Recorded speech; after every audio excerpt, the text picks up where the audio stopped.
عید سے پہلے ہی آپ نے اپنے لیے عید کا سما پیدا کر لیا ہے، اور جن لوگوں نے آپ کو قربان کرنے کی کوشش کی آپ نے ہلچل مچا دی ہے، اور بہت کچھ بول رہے ہیں آپ۔ سب سے پہلے تو عید مبارک آپ کو، اور جتنے بھی لوگ دیکھنے والے ہیں ان سب کو میری طرف سے، میری فیملی کی طرف سے بہت زیادہ عید مبارک۔ نہیں سر، ایسی بات نہیں ہے، آپ کو پتہ ہے کہ کبھی زندگی میں کوئی ایسی چیز چاہے ہی نہیں کہ کوئی ایسی چیز بیان کی جائے جو کہ اچھی نہ ہو ملک کے لیے، اور دوسرے ملک، دوسرے دنیا والے اس کو دیکھیں اور اس طرح اس کو پورٹرے کریں، کبھی نہیں چاہا۔ لیکن ایک لمٹ ہوتی ہے ہر انسان کی، برداشت کرنے کی بھی ایک لمٹ ہوتی ہے۔ تو وہ جب لمٹ انسان کی برداشت کی ختم ہوتی ہے نا، تو پھر اس کا، اور کوئی اس کو سن نہیں رہا ہوتا ہے، تو پھر اس کے بعد آپ خود ہی اس کو دیوار کے ساتھ لگاتے ہیں، اور اس کے پاس پھر کوئی رستہ ہوتا نہیں ہے۔ تو سر میں نے بھی ادھر ہی کرکٹ کھیلی ہے، اور اسی ملک کے لیے، پاکستان کے لوگوں کے لیے اپنا خون پسینہ بہایا ہے، اس پاکستان ٹیم کے لیے۔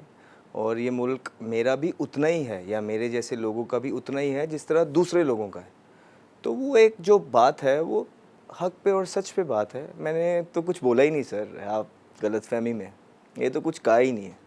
تو میں نے تو صرف جو پی سی بی کے آفیشیل تھے اس ٹائم پہ، ہارون رشید صاحب، میں نام لے لیتا ہوں بیکاز وہ اب چینل پہ انہوں نے آ کے بات کی اور وہ سب کے سامنے ہے، انہوں نے جو آ کے اس چینل پہ بولا ہے، میں تو صرف اس کو بول رہا ہوں کہ وہ جو رپورٹ ہے جو کہ 2015 کے ورلڈ کپ کے بعد اسپیشلی چلتی، تو یہ رہیں ہر سیریز کے بعد ہی وربلی ادھر ادھر سے، وہ تو ہمیں پتہ بھی نہیں ہے۔ تو یہ جو رپورٹ ہے جس کی وجہ سے مجھے لگتا ہے کہ لوگوں نے اس رپورٹ کو جواز بنا کے مجھے ایک سافٹ ٹارگٹ پچھلے 5 سالوں سے بنایا ہوا ہے، 6 سالوں سے، وہ رپورٹ میں مجھے بھی تو پتہ لگے کیا ہے اور دنیا کو پتہ لگے کیا ہے، اور میں چاہتا ہوں کہ وہ رپورٹ پبلک کر دی جائے۔ اس لیے کیونکہ 2 چیزیں ہوتی ہیں، یا تو کوئی چیز آپ کے پاس آتی ہے اور اس پہ آپ عمل نہیں کرتے ہیں، تو جب آپ اس پہ ایگزیکیوشن ہوتی ہے اور بارہا ہوتی ہے، اور پچھلے 5-6 سالوں سے وقتاً وقتاً وہ میں سہتا آ رہا ہوں وربلی، فزیکلی، لوگوں کے ایکشنز میں، اور ایک سافٹ ٹارگٹ کہ جب جس کا دل کرے مجھ پہ مجھے اسکیپ گوٹ بنا لے، تو یہ چیز اب میں تھک چکا ہوں۔ اور جب انسان تھک جاتا ہے اس کے بعد وہ صرف مطالبہ کرتا ہے، اس کے پاس اور کوئی چیز بچتی نہیں ہے۔ ٹھیک ہے، آج بھی آپ دبے الفاظ میں بات کر رہے ہیں اور آپ رپورٹ منظر عام پر لانے کی بات کر رہے ہیں، تو آپ تو ایسے ہی کسی رپورٹ کو منظر عام پر لانے کی بات کر رہے ہیں جیسے عمران خان صاحب کہہ رہے ہیں کہ جی وہ میرے خلاف سازش ہو گئی، اور مختلف کمیشن بنتے ہیں، وہ کہتے ہیں جی رپورٹ منظر عام پر لے کر آئیں۔ آپ کو فائدہ کیا ہوگا؟ آپ کو تو کرکٹ کھیلنے سے فائدہ ہوگا نا۔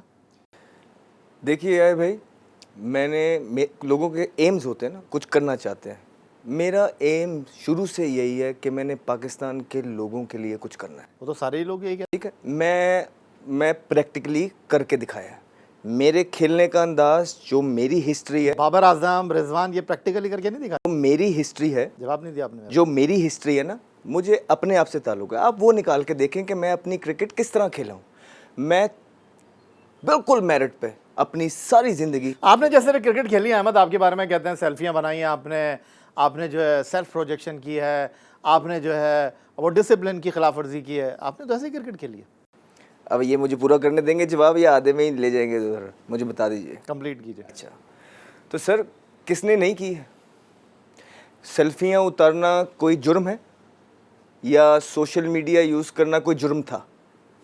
کون نہیں کرتا وہ بتا دیا جائے۔ مسئلہ یہ ہے کہ ہم نے پہلے کیا اور اچھے طریقے سے کیا۔ جب بھی آپ پاکستان میں کوئی چیز متعارف کراتے ہیں اور سب سے پہلے کرنا شروع کر دیتے ہیں، اس کا آپ کو نقصان اٹھانا پڑتا ہے۔ ہم 1-2 لوگ تھے ٹیم میں جس نے سوشل میڈیا سٹارٹ کیا، جب ٹویٹر نیا آیا، انسٹاگرام، تو اس پہ ہم نے سوشل میڈیا، ٹھیک ہے، جس طرح ہو گئی، کچھ اپلوڈز نہیں بھی کرنی چاہیے تھی، کچھ پکچرز، کوئی جیت ہار، تھوڑا سا اس ٹائم پہ انسان چھوٹے تھے، نئی ایک چیز آئی تھی، تو وقت کے ساتھ ساتھ اس کو سیکھتے گئے۔ لوگوں نے اس کو بہت بڑا جواز بنا لیا، لوگوں نے اس کو بہت بڑھا چڑھا کے جس کا جو دل کرتا رہا وہ کہتا رہا، اور ہم چپ کر کے سنتے رہے، کبھی کسی چیز کا جواب نہیں دیا۔